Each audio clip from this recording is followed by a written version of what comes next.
Today we're looking at something pretty wild happening in China, a corporate war. Yeah, and it sounds almost absurd when you first hear it. Right, we're talking about these huge tech companies, billion-dollar giants locked in this fight over a subsidized cup of milk tea. It sounds small, but the scale is just mind-boggling. You've got Alibaba, Meituan, JD.com pouring billions into this. It started as food delivery, but it's exploded into this battle for like total instant retail dominance. And it's forcing these companies to completely change how they operate. It's huge. Absolutely systemic transformation. So that's the puzzle we're digging into, this whole 2025 food delivery and instant retail war.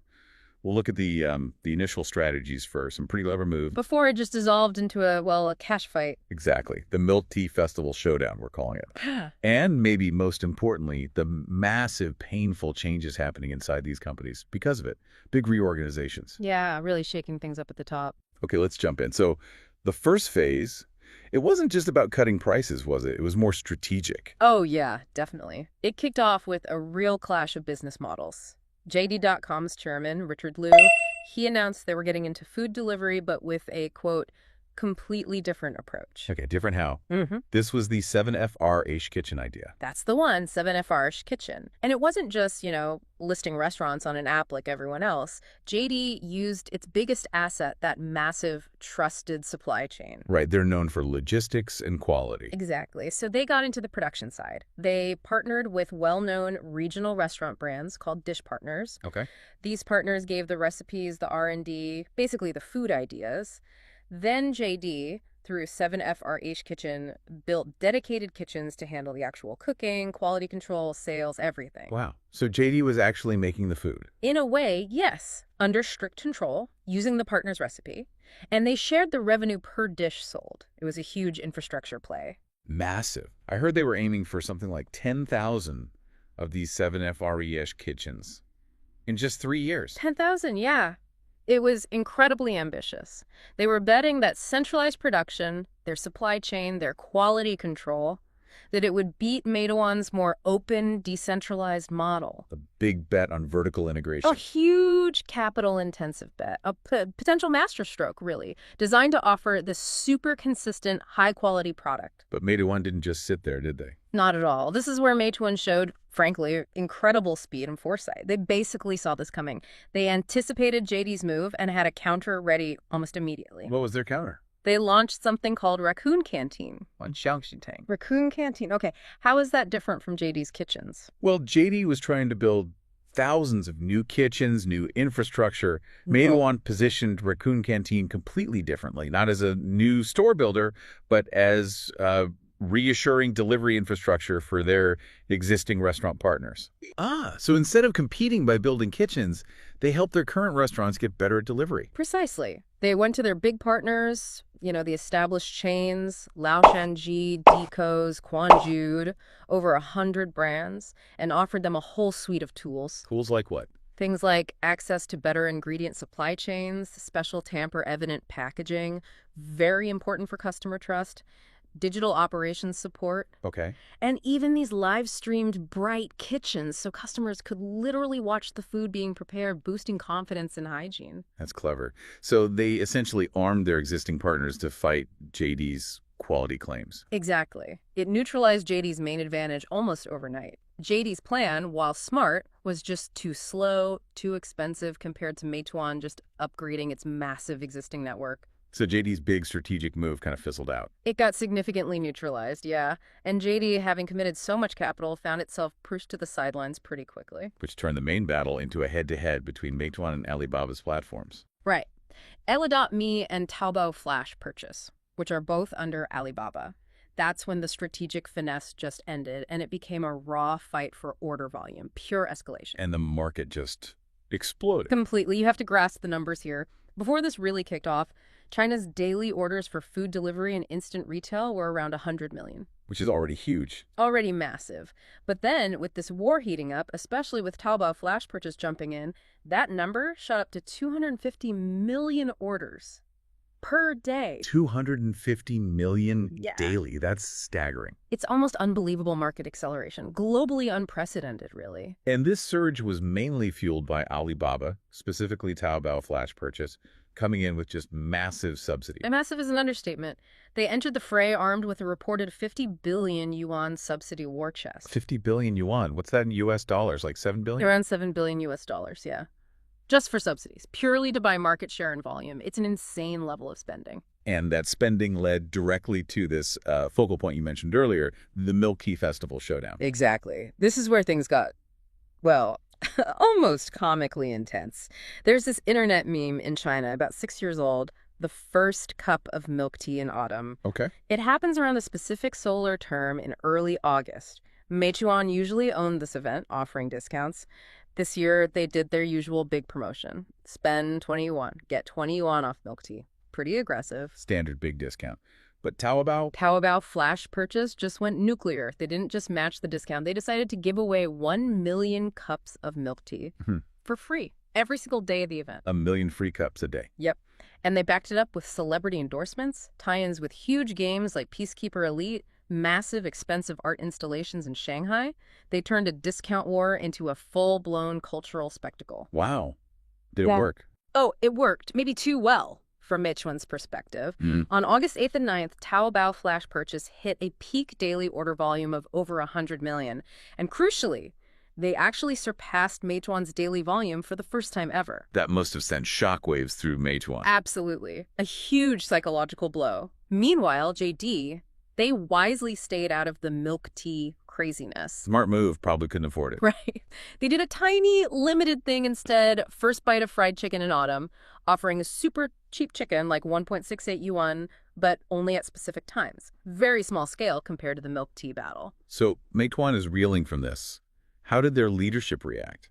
Well, the pressure was clearly immense. The CEO of Meituan's core local commerce division, Wang Pushong, he actually broke an 8-year silence from that core leadership group. He had to come out and address the market. 8 years of silence. What did he say? His main message was basically bravado, arguing that this massive surge in orders, people ordering 5 meals a day because of discounts. It's just foam. Foam? Meaning temporary, unreal. Exactly. He argued user habits are sticky. Once the subsidies stop, people will go back to 3 meals a day. You can't buy real loyalty with free milk tea, essentially. Okay, that's the argument. Did he promise to fight back? He did. He said Meituan would fight back, but claimed they'd do it leveraging their existing system, their operational efficiency, implying they could sustain the fight with far lower financial losses than Alibaba. Is that realistic, though? Can they withstand that kind of subsidy pressure without getting badly hurt? Well, the numbers suggest it's incredibly painful. You look at forecasts, like from Goldman Sachs, they project Meituan's operating profit, their EBIT could drop by 25 billion yuan, just from these subsidies. 25 billion yuan. That's huge. It's more than half their entire profit from the previous year. So this isn't just a minor dip. It forces Meituan into really tough choices. Fight the price war today or fund crucial future stuff like AI and overseas expansion. And it sounds like the worst isn't even over. I heard whispers about Alibaba planning an even bigger push. Yeah, there was an internal memo circulating suggesting Alibaba's subsidy intensity is actually set to peak in September. Peak. Why? The goal seems brutally clear. Use this peak spending period to try and filter out and capture maybe 200 million core, high-frequency food delivery users, lock them into the Alibaba ecosystem. So the milk tea thing was just a warm-up act. Seems like it. Just the appetizer before the main course in September. This is intense. Yeah. And it brings us to the organizational side. How are these companies changing internally because of this war? Alibaba obviously has deep pockets, right? Oh, yeah. Massive cash reserve, something like 600 billion yuan, huge net profit. They can afford to burn cash. But, and this is key, they're fighting expensive wars on multiple fronts. Like what?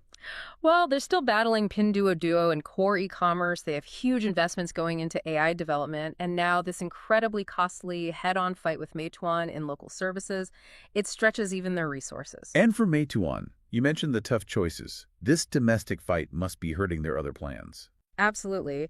Being bogged down in the subsidy war here in China, it directly impacts their ability to fund crucial long-term plays. They need to invest heavily in AI. They have aggressive expansion plans for Southeast Asia, the Middle East, Latin America. If they pull back on those because they're bleeding cash at home. That's a huge strategic cost down the line. They risk losing future growth engines because they're stuck in this domestic price war. And this war You said it exposed some past weaknesses in Alibaba, Mm. organizational issues. Yeah, it really highlighted the organizational rigidity that hampered their previous attempts to take on Meituan in delivery.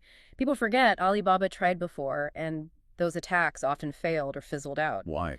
Partly because internally, the delivery business, like Ella.me, was often seen as this money-losing side project. It wasn't considered as important or, frankly, as noble as the core e-commerce businesses like Taobao and Tmall, which made all the profit. So working in delivery wasn't prestigious within Alibaba. Pretty much. Leadership roles there sometimes felt like internal exile. Bonuses were lower compared to the core e-commerce teams.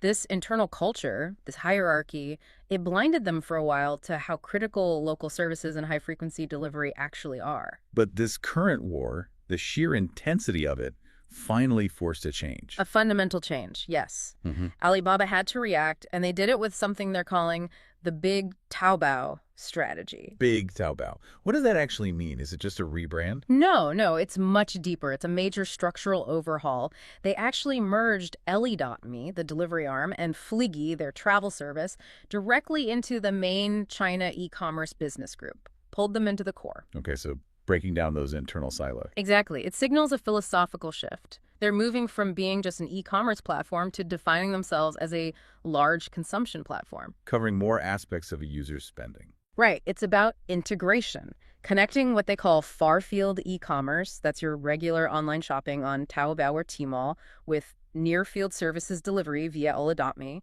travel via Fliggy. So it's all one ecosystem now, Yeah. sharing users' data. Sharing users, goods, location data, everything. It's meant to be seamless. And crucially, within this new structure, Taobao Flash, purchase the instant delivery part, has been designated the highest priority business, top of the list. That's a massive internal shift in focus. And it requires real-world changes too, right? Like building local infrastructure again. Yes, which is interesting because for years they seem to be moving away from heavy physical assets. But this war forced their hand. They need local infrastructure to support near-field delivery effectively. And we see that playing out with Freshippo, their grocery chain. Precisely. Freshippo's strategy has visibly changed. They used to focus on these specialized, often membership-based ex-member warehouse stores. Now, they're closing those down. And doing what instead? Planning a huge, rapid expansion into 50-plus new cities, aiming for over 500 regular Freshippo stores. They realized those physical stores are vital nodes in this local delivery network war.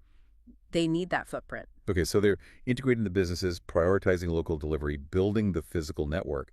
How do they tie the customer into all this? Build loyalty across these different services? Good question. They launched a new free Grand membership system. Grand membership. How does that work? It's designed to work across the whole Big Taobao ecosystem. It coordinates benefits based on your behavior across everything: shopping on Taobao Mall, ordering food on Ali.me, booking travel on Fliggy. So if I spend a lot on Taobao, I might get better discounts on my food delivery. Exactly. It's a unified loyalty program, and it's clearly designed to directly compete with and try to neutralize Meituan's own long-standing super membership system. Okay, so we've seen this whole arc. Smart strategies that didn't quite work, leading to this insane cash burn over milk tea, which then forced Alibaba especially into this massive internal restructuring. Yeah, that's the trajectory. And the sort of key takeaway here is that while the goal might have been the whole instant retail market, groceries, medicine, everything, the fiercest battle, the place where they've actually managed to move the needle on volume and consumer habits is cheap food delivery. Especially those impulse buys, like the tea, the snacks. Right, which Yeah. creates a lot of that FOMO Wang Pusong talked about. Low-cost items, potentially low loyalty, people chasing the cheapest deal, the 10-cent coffee, the super cheap fried chicken. So that milk tea battle, while dramatic, wasn't really the end game. No, I don't think so. It proved subsidies can drive massive volume. It proved Taobao could actually beat Meituan on a given day.